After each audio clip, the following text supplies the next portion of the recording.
Hoje, em Rompendo o Silêncio... Imigração. Um processo que muitas vezes pode ser complicado. O que precisamos saber se queremos mudar de país? Nossos especialistas explicam. Já vamos começar!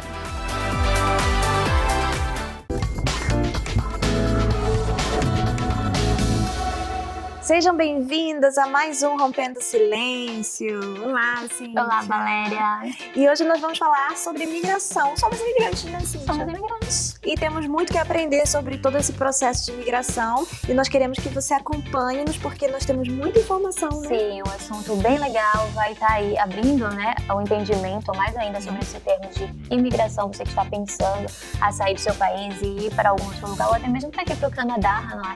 Então vai estar muito informativo, né, esse programa. Sim. Então acompanhe-nos, nós vamos à nossa primeira matéria, já com algumas informações introdutórias, e nós já voltamos.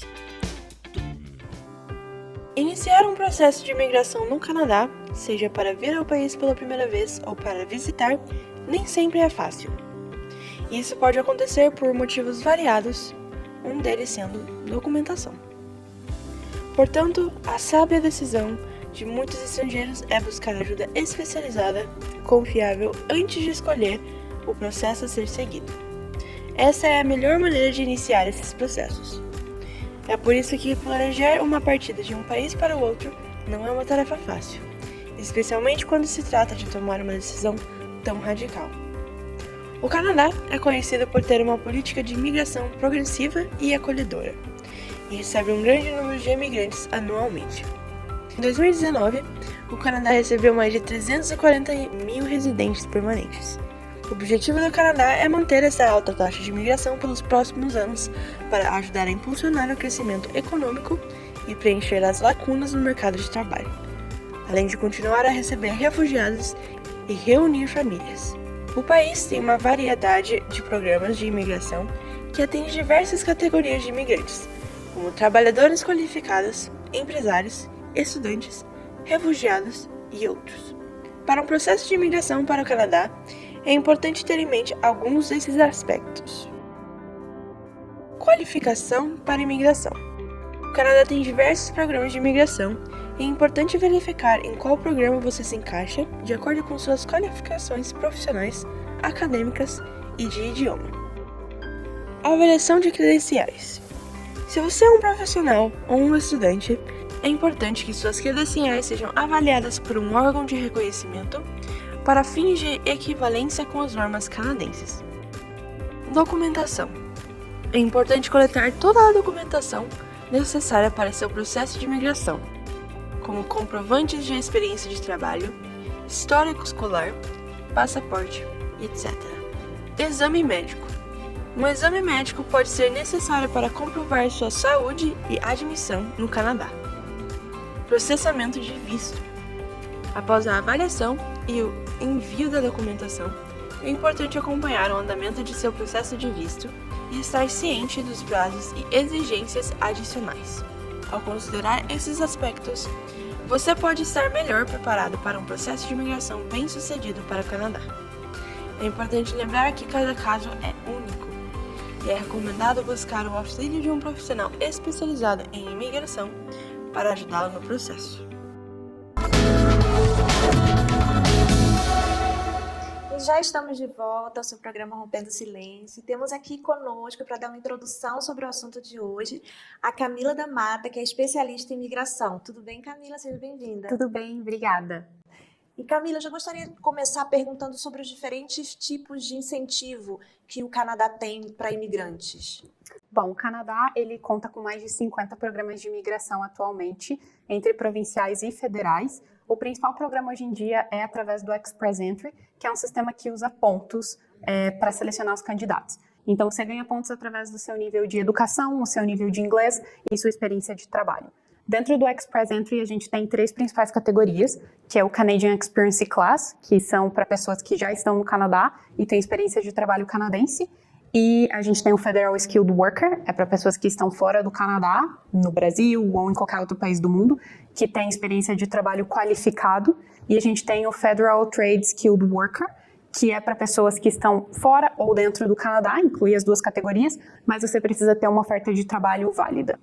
Tirando o Express Entry, a gente ainda tem o Startup Visa, que é para pessoas que querem vir para o Canadá começar um negócio.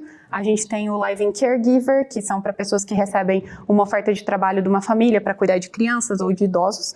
E a gente tem também o Sponsorship, que é para pessoas que têm um familiar, um esposo, ou os pais, ou os filhos no Canadá, para fazer um processo de sponsorship para essas pessoas já virem com uma residência permanente para cá. E Camila, vimos que tem vários programas, né, que as pessoas podem ir em busca e assim ter uma oportunidade, né, de vir residir aqui. E tem alguns requisitos para se incluir nesses programas? Sim, então todos os programas eles têm requisitos, isso vai depender muito de qual programa você está aplicando, mas se eu tivesse que fazer assim meio que uma chave geral do que você precisa, seria você ter um status legal no Canadá, você ter um bom nível de inglês, você ter sua prova de proficiência em inglês em mãos. Alguns programas exigem dinheiro na conta também, como o Federal Skilled Worker. Basicamente, eu diria que seria isso. Você tem um passaporte válido, que é basicamente o que a gente já espera quando a gente vem para o Canadá. E você estava falando dos documentos, então basicamente é mais o passaporte válido. Isso. E o tempo? Leva muito tempo esse processo? Depende de qual programa você está aplicando novamente. Então, por exemplo, uma pessoa que vem para o Canadá como estudante e ela quer fazer todo o processo de residência permanente a partir do estudo, o processo pode levar cerca de 5 anos para ser concluído. Entre você vir, você estudar, você ter o seu work permit e se qualificar para algum dos programas. Existem programas que são um pouco mais rápidos, como o Federal Skilled Worker. Uma vez que você é selecionado através do Express Entry, pode levar cerca de 6 meses para você estar com a sua residência permanente em mãos. E existem outros tipos de processo, como o sponsorship. O tempo de processamento é 12 meses, mas eu já tive um sponsorship que foi aprovado em 3 meses. Então, tudo vai depender da documentação que você está providenciando para o governo, de que forma eles acham que aquela documentação abrange tudo que eles querem ver sobre você e do oficial que paga seu caso. Então, pode ser mais que 12 meses, como pode ser bem menos. Tudo depende de qual programa você está aplicando. Entendi. E o custo? É caro todo esse processo? Novamente depende do processo, mas eu diria assim que os custos que você tem dentro de um processo seria a taxa do governo para aplicação do visto ou da residência permanente, independente de qual programa você está usando, teria a taxa do exame médico que você tem que pagar para vir para o Canadá, a taxa da biometria, que hoje em dia é obrigatória para todo mundo, e tirando esses custos do processo em si, você teria alguns custos da sua vida no Canadá, como a passagem aérea para você chegar até aqui, um Airbnb para você ficar nos primeiros dias, depois, quando você alugar um espaço, você vai ter que dar primeiro e último aluguel, quando não mais que isso, você vai ter que pagar a tradução de todos os seus documentos, então eu sempre digo para os meus clientes já virem com certidão de casamento, certidão de nascimento, esses documentos mais importantes traduzidos por um tradutor juramentado para facilitar lá na frente. E validação do seu diploma também é um documento importante. Então, você vai ter todos esses pequenos custos que muita gente não coloca na ponta do lápis, mas eles são muito importantes no final, no seu processo de imigração. A pessoa tem que começar preparada, né? Isso. E qual o nível mínimo, assim, de inglês, francês, que a pessoa tem que ter para poder migrar? Então, depende do programa. Existem alguns programas, principalmente os provinciais, que eles pedem um nível de inglês intermediário, mediano. E alguns programas que vão exigir pelo menos um nível de inglês avançado a fluente. Pelo Express Entry, quanto maior seu nível de inglês, melhor vai ser, porque você vai ganhar mais pontos nesse processo. Agora, o Canadá ele utiliza um sistema chamado Canadian Language Benchmark, que é um sistema com números que eles utilizam para ver quanto você tem no inglês ou no francês. Para um inglês mediano seria um CLB 4 e para um inglês avançado, afluente, seria pelo menos um CLB 7. Então é necessário fazer esse teste para poder ver qual o seu nível. Isso, é sempre necessário fazer o teste, pode ser o CELPIP, pode ser o IELTS, o teste que for mais fácil para você. E com a nota desse seu teste, eles vão calcular qual seria a sua nota no CLB, para ver qual mark você teria ali dentro. E qual é a diferença, porque você estava falando sobre imigração federal e provincial. Isso. Qual é a diferença entre esses dois tipos de imigração? Essencialmente, eu diria que a diferença entre a provincial com a federal é que a provincial é um pouco mais fácil para você imigrar. Então, muita gente não se qualifica aos programas federais devido ao nível de inglês, ou a experiência de trabalho, ou até mesmo a idade, que conta muito ponto para o Express Entry. E o federal, ele abre um pouco mais para as pessoas se qualificarem. Quando você recebe uma nomeação provincial, você apenas está apto a ser um residente permanente dentro daquela província. Então, você não é um residente permanente federal. Aqui, por exemplo, você seria só em Ontário. Quando você recebe a nomeação, você ganha pontos no Express Entry por ter a nomeação. Então, a nomeação provincial pode te levar lá na frente a aplicar para a residência federal através do Express Entry. E qual o papel assim dos advogados de imigrações para poder ajudar as pessoas nesse processo? Então, primeiro eu queria dizer que advogado de imigração e consultor de imigração são duas pessoas diferentes que têm papéis distintos dentro do processo. Um consultor de imigração é uma pessoa especializada em todos os processos imigratórios, todas as regras, e ela vai ser capaz de te dar uma consultoria baseada no seu perfil, dizendo qual é o melhor caminho para você seguir para se tornar um residente permanente no Canadá. Então, ela pode te dar essa assessoria, te dizer o melhor caminho, aplicar para o seu visto e representar você perante a imigração caso você precise. O advogado de imigração, ele não é tão focado nessa assessoria.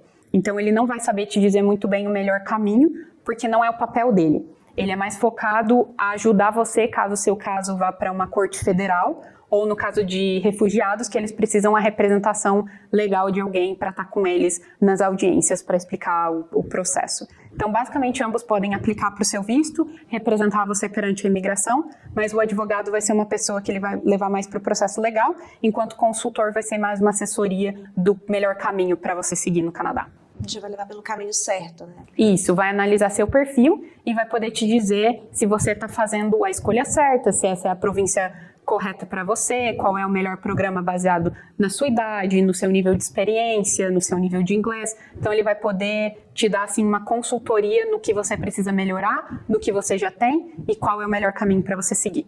Ambos são muito importantes, né? Sim. Eu não sabia essa diferença do consultor de imigração. E realmente, para quem está querendo, abre mais a visão, né, da pessoa, assim, mostrando o caminho certo. Não sabe por onde começar, né? Então, Exatamente. O consultor já pode indicar. Não, olha, vamos seguir por esse caminho, que esse caminho vai dar certo, né? Eu acho muito importante, assim, todas as pessoas que planejam vir para o Canadá fazer uma consultoria com um consultor de imigração. Porque quando eu vim sem essa consultoria. Isso acabou atrapalhando, assim, meu processo. Depois que eu comecei a trabalhar com imigração, eu entendi quanto era fundamental você ter essa assessoria e você ter um caminho traçado desde o momento que você está lá no Brasil pensando o que fazer. Então, eu indico para todo mundo, assim, faça uma consultoria. É realmente muito importante para você tirar o melhor proveito, você gastar menos e você seguir aquele caminho certo para você estar no Canadá e conseguir o que você quer. E não perder tempo. Porque Exatamente. a gente sabe que essas coisas levam, assim, gasta bastante, né? Sim. Então, daí a pessoa vai às escuras e então acaba perdendo dinheiro e não dando certo. E perdendo tempo, um tempo que podia estar lá na frente no processo, né? Exatamente. Como ela não sabia por onde seguir, muitas escolhas vão dando errado. Então, um consultor é essencial, né? É essencial no processo de imigração. E, por exemplo, a pessoa está no Brasil, está em Portugal, na Angola, e ela fez uma universidade, ela tem a sua profissão. Qual é o processo de legalizar essa profissão dela aqui no Canadá? É muito difícil? Para você fazer uma validação da sua profissão, das suas credenciais profissionais, é um processo bem difícil e que para algumas profissões você não consegue trazer isso para cá. Por exemplo, advogados, médicos, dentistas, veterinários, profissões que exigem essa credencial, é um processo bem burocrático e complicado. Em alguns casos você precisa fazer a universidade toda de novo aqui no Canadá. Em alguns casos, como no caso de advogados, você pode desafiar o bar aqui. E nesse desafio você passa por 5 provas para provar que você é apto a trabalhar com a lei no Canadá. E depois disso você passa pelo teste no bar para eles te darem a sua credencial como advogado aqui. Então, para você validar credenciais profissionais é bem complicado e difícil. Geralmente você não vai conseguir exercer sua profissão aqui, você vai ter que fazer tudo de novo. Mas para você validar suas credenciais educacionais já é um processo mais fácil. Inclusive, você vai precisar disso se você quiser aplicar pelo Express Entry, principalmente. Você vai no site do UES e você bota lá seu diploma, eles têm o passo a passo explicadinho e eles vão te enviar a sua credencial dizendo o curso que você fez no Brasil é equivalente a que curso no Canadá e de quanto tempo. Geralmente eu gosto de providenciar esses serviços para os meus clientes, porque é um processo bem burocrático, é chato, e muita gente não tem paciência ou não tem tempo, ou mesmo não entende como fazer. Então, tem muita gente que faz isso para as pessoas, os consultores mesmo de imigração, às vezes acabam ajudando nesse processo. Então, é bem importante você já sair do Brasil com a sua validação do diploma em mãos, para você não ter problema aqui mais para frente quando você precisar. E o imigrante recém-chegado no Canadá, quais os documentos que ele tem que ter assim, mais importante assim que chega? Eu geralmente recomendo os meus clientes a terem pelo menos um passaporte válido por um bom período de tempo, não 1 ano, 2 anos. Se você conseguir renovar antes de sair do Brasil, venha com ele válido para 10 anos. Você ter prova do seu visto, que te garante a entrada no país. Você trazer o extrato da sua conta bancária, provando que você tem dinheiro para se manter pelo período de tempo exigido pelo visto que você aplicou. Seguro-saúde, prova de que você tem um seguro-saúde, isso é muito importante, porque muitas pessoas recém-chegadas não vão ter direito ao seguro provincial. Então, você provar isso, e dependendo do tipo de visto que você tem, aí existem outras documentações também, como prova de onde você vai morar, por quanto tempo, quem você está vindo visitar. Então, eu gosto muito de providenciar aos meus clientes uma lista de documentos personalizados baseado no caso deles. Porque assim eles vão ter uma ideia melhor de exatamente quais documentos eles precisam ter em mão uma vez que eles chegam aqui. Uhum. E quando acontece do visto ser negado? É diferente de uma renovação negada? Ou existe diferença? Sim, existe diferença. Então, um visto negado, você não consegue voltar atrás, você não consegue recorrer a essa decisão, mas você sempre pode aplicar novamente para o visto. Então, o que a gente faz, a gente pede um ATIP, que é o Access to Information and Privacy, que nos dá as notas que o oficial de imigração colocou no seu processo e por que ele achou que você não deveria receber a aprovação daquele visto. Então, uma vez que a gente fale sobre todos os processos, sobre tudo que ele mencionou lá, e a gente prove que o cliente realmente tem aquilo, por exemplo, falta de fundos, ele tem os fundos. A gente menciona isso na nova aplicação e faz uma carta explicativa dizendo por que a pessoa deveria receber aquele visto. A chance dele voltar negado novamente é muito rara. Mas a renovação negada ela já é um pouquinho mais complicado, porque quando você tem só a primeira aplicação negada, o oficial ele só tem acesso aos documentos que você providenciou naquela aplicação.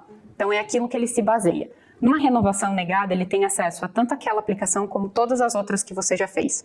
E ele tem um embasamento maior de documentação para negar ou aprovar seu visto. Então é um pouquinho mais complicado, mas não significa que não possa ser revertido. Você sempre pode reaplicar e receber uma aprovação. A não ser em casos que eles neguem o seu visto por misrepresentation, que é quando eles acham que você mentiu sobre alguma coisa para o governo.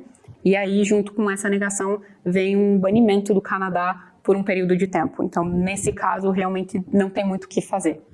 Então, tem que levar o processo com muita seriedade e organização, pelo que eu vejo que são muitos documentos, muitos processos a serem tomados em conta, né? Exatamente, é muito importante você prestar atenção aos pequenos detalhes, porque às vezes uma coisinha que você deixa passar, uma palavra que você coloca errado, um número, o governo pode entender que você está mentindo, que as suas intenções não são honestas naquela aplicação e receber um banimento de 5, de 10 anos do país. E aí, por uma coisa boba que você não percebeu, você acaba tendo um problema muito grande. Sim. Camila, a gente gostaria de agradecer muito a sua participação. Eu tenho certeza que você abriu, né? Com certeza. Os Foram olhos. informações valiosas, né? Para quem está pensando aí em migrar para algum país ou para o Canadá também. Sim, a responsabilidade e também a importância do consultor, a diferença do advogado. Todas essas informações eu creio que abriram os olhos de quem está nos assistindo, né, Cíntia? Para poder ter em conta na hora de começar esse processo de imigração. Muito obrigada. Obrigada a vocês, eu fico muito feliz por estar aqui hoje, poder abrir os olhos de todo mundo que está em casa assistindo esse programa e ajudando os brasileiros, podendo fazer alguma coisa por todo mundo que tem essa vontade de imigrar, de mudar de país e começar a vida num lugar melhor. E que é possível, né? Com tanto de programas que tem. Com certeza, basta planejamento e tudo é possível. Você pode vir para o Canadá e dentro de um curto período de tempo se tornar um residente permanente aqui. Obrigada, Um Camila. abraço. Obrigada. É um prazer. E vamos agora para uma matéria? Vamos para a matéria e já voltamos. Começar uma nova vida em um país que não é o seu pode ser uma ideia tentadora, mas a realidade é que quando você chega em um país desconhecido, onde pode não ser fluente no idioma, pode se tornar uma experiência assustadora, na qual você tem duas opções: entrar em pânico e voltar atrás, ou tomar coragem e seguir em frente. Algumas das partes mais desafiadoras ao imigrar para o Canadá podem incluir a adaptação cultural. O Canadá é um país diverso e multicultural, mas ainda assim pode ser um desafio se adaptar a novos costumes, tradições e hábitos. É importante estar disposto a aprender e compreender a cultura canadense. A procura de trabalho. Encontrar um emprego pode ser um desafio, especialmente se você não tem experiência de trabalho canadense ou não conhece o mercado de trabalho local. Os custos de vida. O custo de vida no Canadá pode ser alto em algumas cidades, como Vancouver e Toronto. Pode ser um desafio se adaptar em um novo padrão de vida e orçamento. O clima canadense pode ser rigoroso, especialmente no inverno, e pode ser um desafio se adaptar às temperaturas frias e ao tempo nevado. O isolamento social. Mudar para um novo país pode ser solitário, especialmente se você não conhece ninguém na sua nova comunidade. É importante construir uma rede de apoio social e encontrar atividades para se envolver. O processo de imigração. O processo de imigração pode ser longo e complexo, e pode ser um desafio lidar com a papelada e os requisitos. Cada pessoa terá uma experiência única ao imigrar para o Canadá, e é importante se preparar para os desafios que podem surgir. Comece a se familiarizar com o país, o povo e o sistema de governo.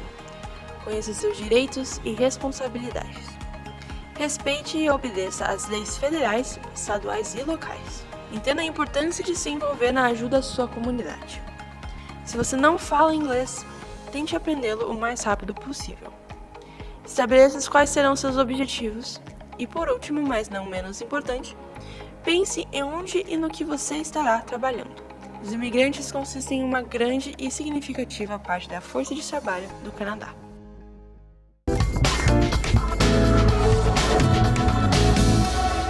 Já estamos de volta e temos conosco para dar continuidade a esse tema sobre imigração, por Zoom, a Gabriela Dantas dos Santos, que é psicóloga clínica online para brasileiros imigrantes. Seja bem-vinda, Gabriela.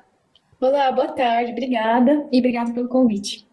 E obrigada a você por você estar aqui conosco, dispondo do seu tempo para nos trazer informações. Agora, Gabriela, é muito importante, né? A gente não para pensar o quão importante é ter esse apoio psicológico na hora de migrar para um novo país, né?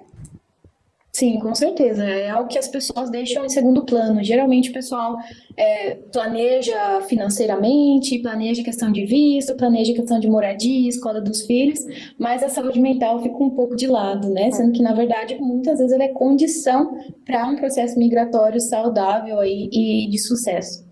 E às vezes a pessoa naquela empolgação, né, de migrar para outro país, realmente não pensa sobre as consequências psicológicas que vai trazer, né? Porque eu acredito que vem para todo mundo, né?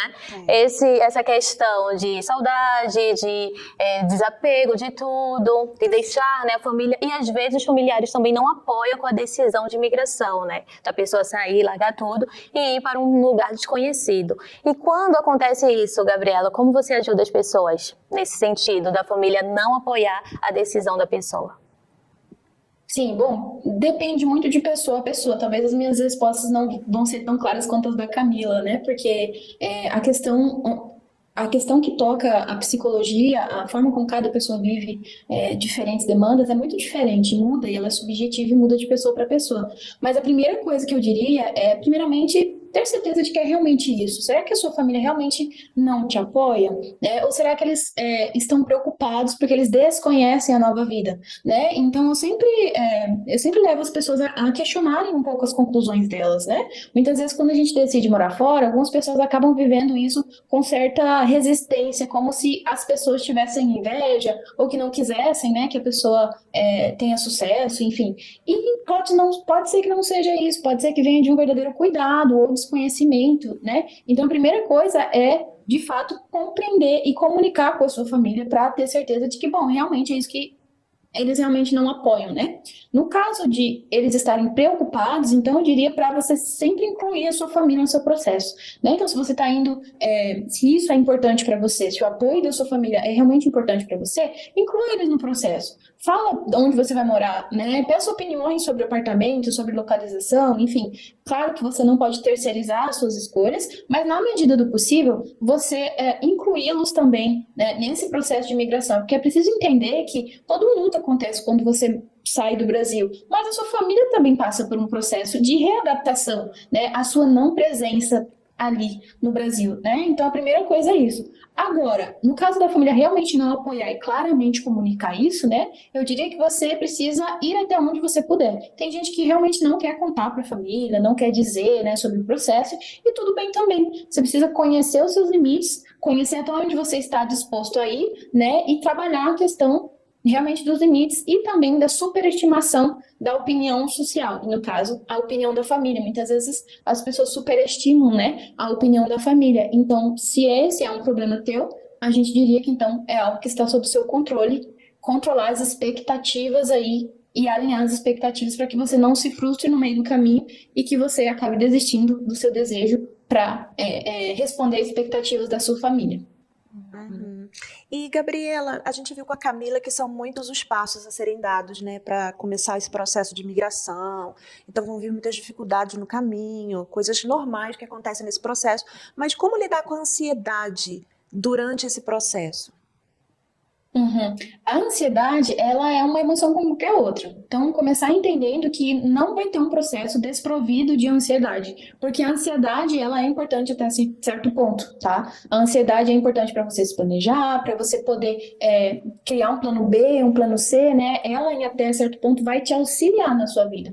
No momento no qual ela fica preocupante, é quando você começa a superestimar a probabilidade de coisas ruins acontecerem, superestimar a probabilidade de dar errado o seu sonho, que isso começa a afetar o seu sono, ou isso te começa a pensar em desistir, ou não fazer, né? Ou isso te causa sintomas que são muito difíceis de lidar. Então, aí sim a gente diria que essa ansiedade é uma ansiedade disfuncional. Isso quer dizer que ela parou de te servir e você começou a servir a ansiedade, né? Então, as dicas para esse segundo caso primeiro, você precisa aceitar isso, conhecer esses sintomas e conhecer bastante quais são os pensamentos que vêm com esses sintomas, né? Porque muitas vezes as pessoas não percebem, mas a gente pensa, né, junto com a emoção de ansiedade. Só que a vida é tão corrida que a gente acaba não entendendo ou não se dando conta disso, né? Mas é importante se tornar um verdadeiro investigador dos seus pensamentos. Para quê? Para identificar os pensamentos que são disfuncionais, né? Por exemplo, a minha família vai achar que eu estou abandonando. Pode ser que realmente alguém ache, né? Mas muitas pessoas superestimam, né? Ou a minha família não vai mais gostar de mim, ou quando eu for embora, eu nunca vou conseguir um emprego, eu nunca vou conseguir o mesmo salário que as pessoas locais, né? Ou dá certo para aquele brasileiro, mas para mim não vai dar, eu não vou sobreviver, etc, etc. Quando esses pensamentos começam a ser preocupantes nesse nível, e te gerar sintomas, etc., aí então eu diria que racionalizar é importante, dar um passo para trás e começar a observar os seus pensamentos e não mergulhar neles e tratá-los como fatos. Pensamentos não são fatos. Pensamentos são pensamentos. Você tem um pensamento, mas você não é aquilo, né? Você pode pensar que não vai dar certo, mas não é aquilo, porque não há nenhuma ligação lógica entre o que você pensa e o futuro catastrófico que você imagina, né? Então, isso pode ajudar e também o planejamento. É importante saber utilizar a dose da ansiedade para te ajudar com o planejamento. Não é realmente responsável que você, por exemplo, vá sem um planejamento financeiro, né, ou que você não se prepare, sei lá, em critérios de moradia, né? Então, se planejar é algo que geralmente tende a ajudar as pessoas ansiosas. Uhum. E ainda no termo de família, né? Como esse distanciamento dos familiares pode afetar a saúde mental de um imigrante?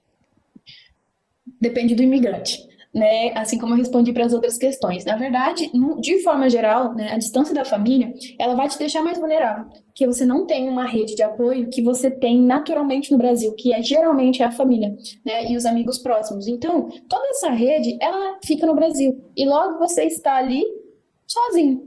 A solidão é algo muito comum na imigração, né? E é quase que inevitável, especialmente para pessoas que se mudam sozinhas, né? E mesmo para pessoas que mudam com esposo, filhos, etc., você ainda sofre dessa solidão, porque você se afasta da sua rede de apoio inicial, que é a do Brasil, e você precisa criar uma nova rede de apoio. Muitas pessoas acabam se cobrando para criar uma rede de apoio em meses, coisas que elas duraram décadas para criar no Brasil, né? Onde elas estudaram, onde elas participaram de instituições religiosas, igreja, escola, o grupo de coral, o grupo de esportes, é muito mais fácil no Brasil, né? Então, é importante saber que isso gera certa vulnerabilidade, né? Pode gerar isolamento e é importante conhecer isso e saber lidar certinho com essa questão do contato com a família, porque nem demais não vai ser saudável e nem cortar do zero também pode não ser saudável, né? Então, eu costumo dizer que extremos nunca costumam ser saudáveis.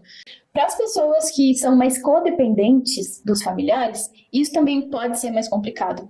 né? Há relações paternas, maternas, ou entre irmãos e entre familiares que costumam ser mais fusionais, né? E para essa pessoa, geralmente, o processo migratório tende a ser um pouquinho mais difícil. Não quer dizer que é impossível, né? Mas quer dizer que a pessoa vai ter que achar ali um meio termo entre o sonho dela e a vida familiar, né? Outra coisa que acontece também é a culpabilização. Muitas pessoas se sentem culpadas por deixar a família como se elas estivessem abandonando a família, né? E isso também pode ser trabalhado em terapia, né? Porque você se sentir culpado não te faz não te torna um criminoso, né? Você se sentir culpado, como eu falei sobre os pensamentos, é uma emoção. E você não precisa lutar contra essa emoção, você precisa aceitar e entender por que que ela acontece, para que então você possa processar ela de uma forma diferente, mais saudável, tanto para você quanto para suas relações. E há alguns casos, né, casos mais raros, assim, onde a pessoa pode entrar em situações de, por exemplo, abuso financeiro, né? Isso eu já ouvi muitos casos assim, onde a pessoa se sente tão culpada que ela tenta compensar essa culpa, dando dinheiro para a família, enviando, criando sobrinhos e sendo responsável financeira pela família do Brasil, né? Sendo que, na verdade, a pessoa está ali morando num quartinho de 15 metros quadrados, né? E está dando casa de três quartos, sala, enfim, para a família no Brasil. Então, é muito importante saber que, se você estiver psicologicamente vulnerável, as pessoas ao seu redor, elas vão se habituar a isso, elas vão jogar a partir do que você apresenta, né? Então, cuidar da sua saúde mental vai ser muito importante no processo para que você passe por esse rompimento familiar de uma forma saudável para você e para sua família. E, Gabriela, a gente sabe que sempre o início nunca é assim um mar de rosas, né? É difícil. Então, a pessoa que vem com aquela expectativa, chega a um país e está desejando mudar, né, por completo e vê que a realidade é completamente diferente. E bate aquela vontade de quê? De voltar, de largar tudo e ir embora. Como lidar com essas vontades, né? Que eu creio que surgem Para todo para mundo. todos. Quem nunca, né? A vontade de voltar. Especialmente em períodos de transição, né? Na vida fora, ou em períodos onde você vive aquela perda de status profissional que acontece com a grande maioria dos imigrantes, né? Camila estava explicando aí como a questão da validação do diploma ou da profissão não é simples. E aqui na Europa também não é nada simples, né? Dependendo da profissão. Então, diante desses momentos onde há muito afeto envolvido e que você se sente altamente tocado pela situação, geralmente esses pensamentos ocorrem, né? Que são as soluções fáceis. Uma solução fácil seria voltar para o Brasil. Mas essa solução de voltar para o Brasil, ela pode trazer mais contras do que prós. É claro que para algumas pessoas, voltar para o Brasil vai ser realmente a decisão mais assertiva naquele momento, e tá tudo bem, você não precisa se culpar porque você está voltando, você não precisa achar que isso é algo errado, ou você não precisa sentir que você falhou por isso. Simplesmente você teve a experiência que você queria ter, talvez você teve sim decepções, como todos nós temos decepções na migração, que está ligada à questão da idealização, então sempre vai acontecer decepção. E pode ser que a sua maior descoberta a morar fora foi descobrir que de fato você não quer morar fora, e que você quer voltar para o seu país. E tá tudo bem também, né? Então, essa questão de compreender e de ter o autoconhecimento, né, de saber e se responsabilizar pelas suas decisões, ele é muito importante, para que você não se vitimize diante desse processo e que você não comece a ter pena de você. Porque quando você tem pena de você, você começa a se vitimizar, né, a ter pena de você e logo você perde o controle, porque as coisas estão acontecendo por um motivo que você não conhece. Mas não, as coisas também acontecem porque você está envolvido na vida, e é importante se responsabilizar por isso. E o apoio psicológico é essencial. Gabriela, a gente gostaria de te agradecer muito a participação de hoje. Foi de grande importância, né, Cíntia? Com certeza. E fica aí, né, para as pessoas procurarem um profissional, Sim. né, de saúde mental, vamos Sim, dizer assim. também faz parte com do essa processo. ajuda, né, e de repente não tem aquela toda comunicação com a família, de repente perdeu esses laços, mas tem aí alguém que possa ouvir, não é, Gabriela? Sim, com certeza. Eu que agradeço vocês, meninas, por abrir espaço para conversar sobre algo tão importante aqui no programa, que é a saúde mental de brasileiros imigrantes. E uma boa tarde para vocês. Boa tarde, Boa um tarde, abraço, um prazer. obrigada. E ainda não terminamos. Não, vai ter mais algum papinho por aqui, né? Nós temos aqui conosco a Elaine Mamak, Mamaca, que ela é psicoterapeuta e já esteve aqui com a gente algumas vezes. Seja bem-vinda novamente, Elaine. Muito obrigada pelo convite, é um prazer estar aqui novamente. É um prazer também recebê-la. E Elaine, já tenho uma pergunta para você. Você está aqui há muito tempo? Sim, estou aqui há 10 anos. Há 10 anos. Então vai ser, Isso. além do profissionalismo, né, que você tem, você também vai poder, né, com sua história de vida, Sua responder, né? Sim, né? Assim, Somos todos imigrantes, né? Então a gente sente bem na pele as dificuldades, né? O que os imigrantes canadenses devem saber antes de imigrar para o Canadá? Então, eu costumo dizer que imigrar é como se fosse nascer novamente, ainda mais quando a gente migra para um lugar tão diferente, né, comparando o Brasil e o Canadá. Porque a gente tem que aprender a falar novamente, a gente tem que aprender a andar, porque andar no gelo, andar na neve é diferente de andar. Você não consegue correr para pegar o ônibus aqui, quando você corre para pegar o ônibus no Brasil, quando não tem gelo, né? Então a gente tem que aprender a falar, a gente tem que aprender a andar, a gente tem que aprender a comer, a gente tem que aprender a se relacionar, né? A gente chega aqui, é um mundo muito diferente da nossa rotina no Brasil. Então, a primeira coisa que a gente precisa saber é que a gente vai lidar com o novo, a gente tem que aprender a ter essa abertura para o novo, né? Porque muitas vezes a gente vem com os nossos hábitos, o que a gente gosta, o que a gente não gosta, a gente acha que vai ser do mesmo jeito que era lá, vai ser aqui. E não é uma realidade diferente, é uma comunidade diferente, são hábitos diferentes, é uma cultura diferente. Então, a primeira coisa é a gente se abrir para o novo, para experimentar e para mais do que saber, para a gente aprender. Tem várias coisas que a gente pode fazer, né, antes de vir, para se preparar, como a Camila deu alguns exemplos em relação ao processo de migração. É importante a gente saber sobre a língua, né? Quanto melhor a gente falar a língua do país, melhor pra gente, mais fácil de comunicar, mais fácil encontrar um trabalho, né? É importante a gente conhecer um pouco da cultura, como é que aquela sociedade funciona, entender um pouco das leis, porque algumas leis são muito diferentes, né? No Brasil, por exemplo, a gente pode sair com uma bebida na mão, num parque, numa festa, aqui não pode. Então é importante a gente entender um pouco, minimamente pelo menos, sobre as leis daquele lugar, pra gente não ter nenhum problema, né? Então, assim, entender um pouco como que o dia a dia funciona, entender um pouco a documentação que a gente vai precisar. Né, quando eu chegar lá, o que eu preciso? Como é que eu tiro uma carteira de motorista? Né? Como é que eu procuro um sistema de saúde? Então, como que eu vou fazer o meu dia a dia daqui, do país que eu moro, funcionar lá? As coisas básicas. Então é importante fazer uma pesquisa em relação a essas coisas. Isso é fácil porque a gente encontra hoje, tem muita informação. Quando eu vim há 10 anos não tinha tanta informação disponível fácil. Hoje a gente encontra, né, na internet muita informação, mas eu acho que, como eu disse anteriormente, mais do que saber é estar aberto a aprender e a aprender de acordo, diferente dos nossos padrões anteriores.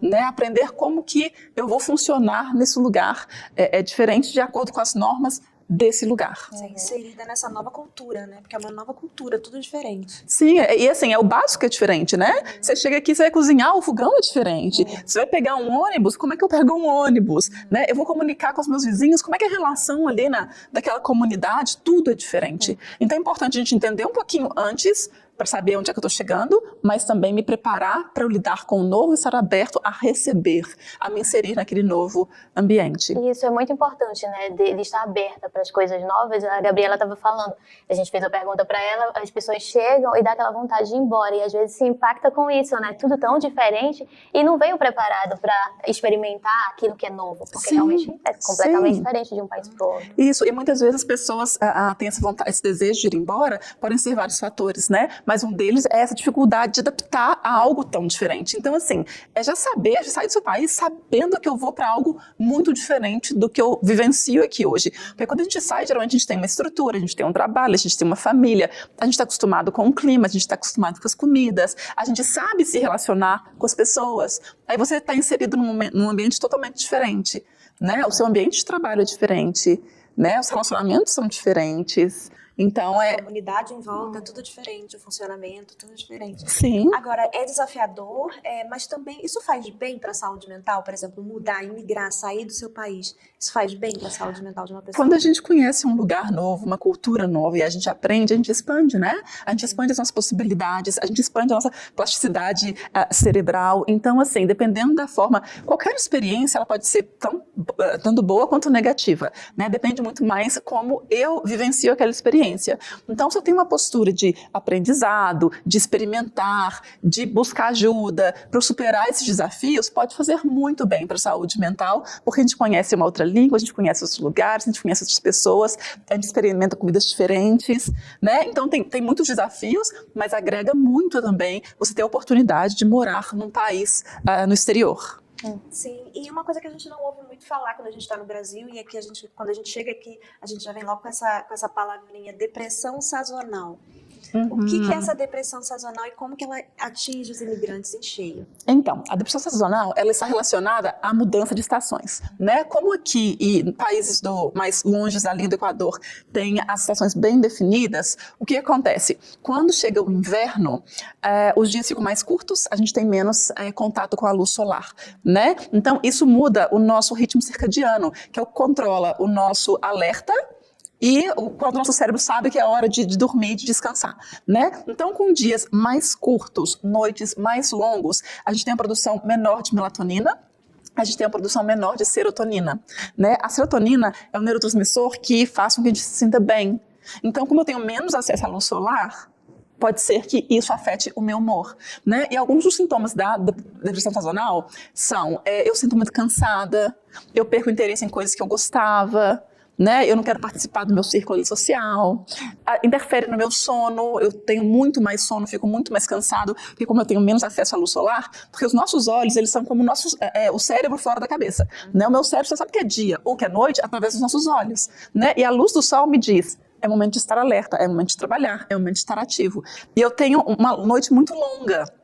Então, é difícil para a gente reacostumar, né, a esse novo padrão. Então, muitas pessoas experienciam, no final ali do outono, início do inverno, elas começam a sentir esses sintomas da depressão sazonal. Mas qual que é a diferença da depressão sazonal com a depressão, né, geral? Na depressão sazonal, ela é mais relacionada às estações. Quando chega a primavera, como esse momento que a gente está agora, né, a gente tem mais sol, o clima está melhor, a gente está mais lua de fora, a gente tem mais ar fresco, aí o humor começa a melhorar. Os sintomas da depressão, eles começam a ir embora quando mudam a estação, né? Por isso que a gente chama de sazonal, tem a ver mesmo com o inverno, com o frio, com a pouca exposição à luz solar. E quando isso normaliza, a gente está, né? O humor normaliza também. Poucas pessoas têm o contrário, é muito raro, mas algumas pessoas têm a depressão sazonal da primavera e do verão. Né? E elas têm sintomas parecidos quando os dias estão mais longos, afeta o sono, afeta o apetite, né? Mas é bem mais raro. O mais comum é a gente sentir isso mais pro final do outono, início do inverno. E mesmo pessoas que não sofrem com depressão sazonal, a gente percebe, né? Chega a primavera, um dia como hoje, bonito, com sol, a gente fica mais bem-humorado, a gente fica mais ativo, a gente fica mais animado, dá mais energia pra gente, né? A gente precisa da luz solar. Verdade. E é bem notório, né? Essas coisas, assim, desse tema da depressão sazonal. E é bom a pessoa saber, principalmente quem quer emigrar para o Canadá. Isso é muito importante. Mais uma coisa que a gente precisa saber, né? Que realmente isso afeta muito. E dependendo muito do lugar que você está, por exemplo, aqui em Toronto, nós temos frio, mas a gente também tem dias muito nublados. Muitos dias de inverno muito nublados. Em Calgary, por exemplo, lá em Alberta, tem muito frio, mas tem mais dias de sol. Então, quando eu vou escolher, em Vancouver, a gente tem menos frio, mas tem mais chuva. Então, quando eu vou escolher para onde eu vou emigrar, é importante eu entender em qual desses sistemas eu funciono melhor, né? Vai ter um impacto de qualquer forma, mas algumas pessoas têm muito mais dificuldade de lidar com dias nublados, né? Outras pessoas não são tão afetadas. Então, é uma informação importante quando a gente toma uma decisão para qual lugar eu vou emigrar. E Elaine, trazendo assim para ciclo de amizade, né? Por que é tão difícil o imigrante conhecer novas pessoas ou ter mais aquela afinidade com amigos quando vai para um outro país? Ótima pergunta, Cíntia. Na verdade, é difícil fazer amizades quando adultos. Já é mais difícil mesmo, né? Porque como crianças, a gente está na escola, a gente está com os vizinhos, tem os primos, a gente está sempre rodeado ali com muitas oportunidades de interagir, né? E como adultos, a gente fica mais limitado ao trabalho, né? E à família e aqueles amigos que a gente já fez. E quando a gente muda de país, a gente está inserido num ambiente diferente. Então, muitas vezes a gente não encontra a nossa comunidade ali do nosso país. A gente fica ali no meio de pessoas que têm costumes muito diferentes, as celebrações são diferentes, né? E muitas vezes esse grupo pode ser que não seja tão acolhedor. Ou então eu também tenho um pouco de dificuldade, eu estou chegando, eu sou nova, eu não falo o idioma fluentemente ainda, né? Então tem várias barreiras aí que a gente encontra, né? Mas as melhores formas de a gente fazer amizades enquanto adultos são no trabalho, que é o lugar que a gente passa a maior parte do tempo, né? Então se a gente conseguir ter um ambiente de trabalho saudável, que a gente consiga fazer essas conexões, ajuda muito na saúde mental da gente, criar esses vínculos. Mas é importante encontrar outros grupos também. A igreja é um grupo muito importante, a igreja é um lugar de suporte muito importante, né? Então, se a pessoa tem uma religião, vá buscar uma igreja que fale a língua, então mesmo a língua do país, né? Centros comunitários muitas vezes oferecem alguns serviços, eventos. Outra oportunidade muito interessante para criar vínculos é fazer trabalho voluntário. Uma coisa que aqui no Canadá é muito incentivado, ajuda em alguns processos de imigração também, e é uma forma de você se conectar ali com outras pessoas que estão com o mesmo objetivo que você. Né? Então, é um pouco diferente do Brasil. No Brasil, a gente faz muita amizade com o vizinho, né? Conhece todo mundo do prédio. Aqui, as pessoas têm um distanciamento maior. Então, é importante a gente encontrar esses grupos que têm coisas em comuns com a gente. Algum esporte, algum hobby que a gente tenha para criar esse tipo de vínculo.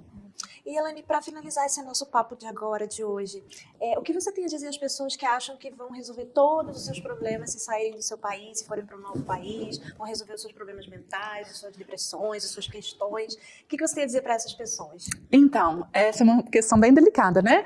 Porque quando a gente fala de problemas de saúde mental, problemas emocionais, geralmente eles vão com a gente para onde a gente vai, né? Então, é uma ilusão eu pensar que eu tinha muitos problemas, por exemplo, de relacionamento aqui na minha rede aqui, que eu vou embora e não vai ter esse problema mais, se eu sair desse grupo, né? Mas, na verdade, eu tenho a minha responsabilidade também em todos esses processos. Então, é importante a gente lembrar que as mesmas questões que eu tinha no meu país, eu vou encontrar no país novo e ainda mais questões novas.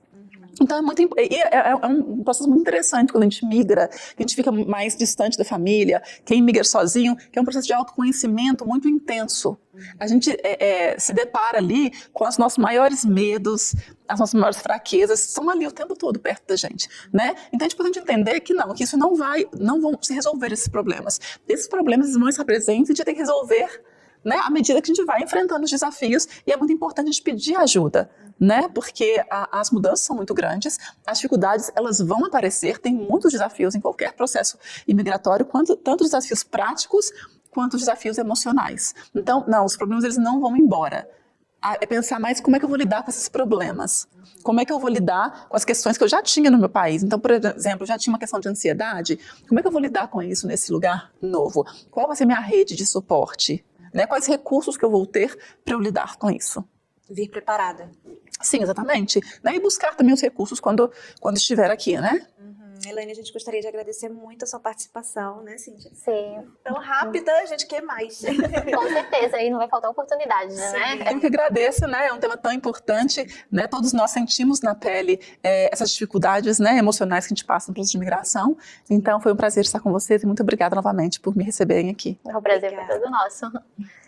E agora vamos chamar o nosso testemunho, Valéria? Vamos para o nosso testemunho e já voltamos. Meu nome é Sixto Carlos Ochoa, sou boliviano. A minha vida era meio complicado, difícil na minha adolescência, criança, né? Porque a minha mãe faleceu quando eu tinha 1 ano. Passou um tempo, uns 5 anos, aí depois meu pai arrumou a esposa dele. E quando arrumou, a gente não foi tão bem-vindo, não foi bem recebido por ela, porque ela também tinha outros filhos. Então a gente ficou para trás. Então tinha muita briga, maltratos por lado dela. O meu pai nunca ficou em casa, sempre foi ausente. Eu saí de casa aos 13 anos.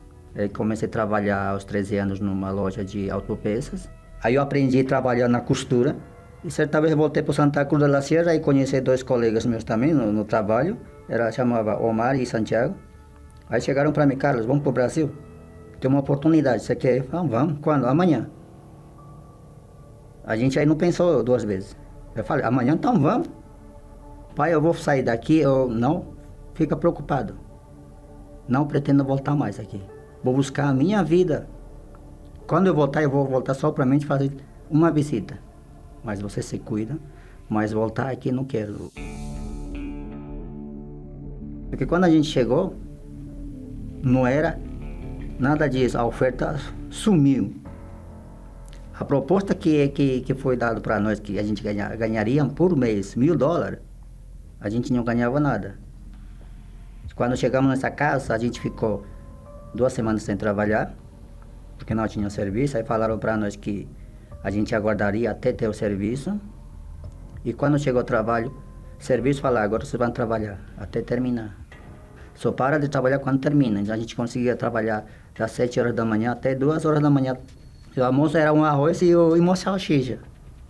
A gente ficou assim, tanto que eu fiquei durante 6 meses nesse local. Os meus colegas fugiram de lá. Eu ganhava R$20 por mês. Isso me falava assim: tem como me adiantar alguma coisa para me comprar? Produtos de limpeza, higiene, creme dental, sabonete. Aí fala: não, tem R$20. Tá bom. Eu só recebia R$20 por mês. Ah, também detalhe: a gente não podia tomar muito banho.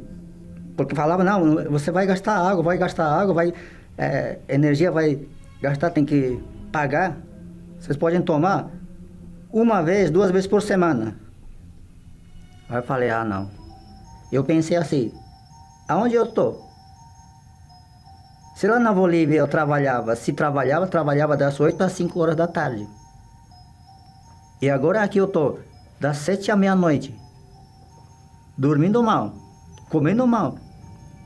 Eu pensei: por que eu vim aqui? Aqui agora eu sou escravo, você não pode sair. Se a polícia aparecer, você tem que se esconder. Senão você vai ser deportado ou você vai ser preso. Quando a gente chega trabalhando, porque não tinha outra coisa que possa ficar um ambiente mais tranquilo. Porque se ficar só nós sem nada, acho que era um tédio, cansativo. Então a mente precisava ouvir alguma coisa. Até escutava música, mas as músicas também a gente não entendia, não era bom. E nesse meio, procurando os canais, sintonizando o rádio, que a gente chegou na Rádio São Paulo. E na Rádio São Paulo passava os programas da reunião da Igreja Universal. Então, como passava, aí já dava testemunhos. Eu vi os testemunhos estavam... Eu consegui, eu alcancei, o testemunho, eu consegui. Eu entendia isso. Aí eu perguntava: onde fica essa igreja? Para a dona da casa, onde estávamos trabalhando. Onde fica? A gente pode ir? Sim, vocês podem ir. Mas não todo dia. E aí que eu cheguei na Igreja Universal. No primeiro dia não entendi nada. Falar português era difícil. Falar espanhol, eu falava com eles espanhol, eles não me entendiam nada. Mas eu entendia: participa na reunião. Participa, isso aí faz, participa. Ah, tá bom, vou participar. Aí eu entrei na igreja, fiquei na frente. Na terceira fileira do banco fiquei. Aí começou a reunião, meia-noite, começou a oração forte. Aí falei: agora eu estou diferente. Eu fui batizado no Espírito Santo, num domingo de manhã. Me batizei em agosto, em novembro, 8 de novembro, foi batizado no Espírito Santo. A alegria transbordava dentro de mim. Eu entendi aí nesse momento, quando no batismo no Espírito Santo, quando recebi, eu vi Deus falando para mim: eu sou contigo. Eu fui te buscar lá na Bolívia e te trouxe aqui. Eu te encontrei aqui. Ele me trouxe até aqui. Sim, eu saber, para que eu possa conhecer e me dar tudo aquilo que eu precisava. Eu conheci a Deus. Eu não preciso mais de nada. Eu não preciso mais buscar aquilo que eu não sei o que eu estava buscando. Não preciso mais, agora eu tenho Deus. Antes do Espírito Santo, eu buscava uma mulher para me casar, mas não tinha. Passou um tempo e encontrei a minha esposa, que casei. Aí casei em 2009, vou fazer 13 anos. Eu não tinha concluído a escola. Eu entrei na escola aqui em São Paulo, aqui em Brasília. Pensei: não, agora eu vou estudar. Eu pensei assim: tantos estrangeiros que estão sofrendo, não tem orientação. Como eu posso ajudar? Eu vou entrar, vou estudar Direito. Concluir a faculdade de Direito. O Espírito Santo é o principal. É o principal para a gente conseguir prosseguir na vida. para prosseguir, alcançar nossa salvação, porque sem o Espírito Santo a gente não é nada. A gente não tem direção. Sem o Espírito Santo, praticamente o ser humano é sem vida. O Espírito Santo é o fôlego, ele é a força.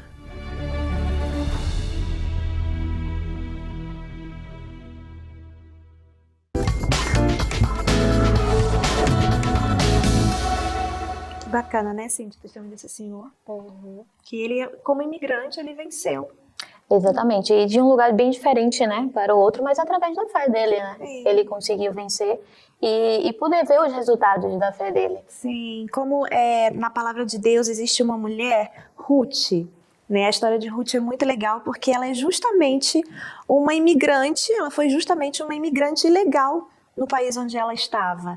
E ela se tornou, através da fé e do compromisso dela com Deus, ela se casou com Boaz, né? E através disso ela deu origem à linhagem de Davi, e de Davi veio o nosso Senhor Jesus. Ou seja, é possível vencer. É possível vencer no país que você está desejando imigrar, ou que você já imigrou e está tendo dificuldades nesse processo.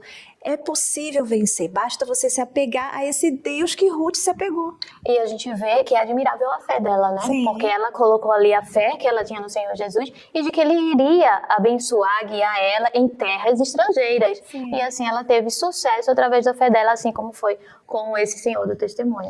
Então, se você tem enfrentado dificuldades no seu processo de imigração, se você já está como imigrante, mas você tem sentido essa solidão, essa depressão sazonal da qual a gente falou no programa de hoje, por causa do clima, a diferença do clima, a diferença da cultura, nós queremos agora chamar você para orar com a gente. Vamos pedir a Deus ajuda em oração. Feche os seus olhos, é momento de oração.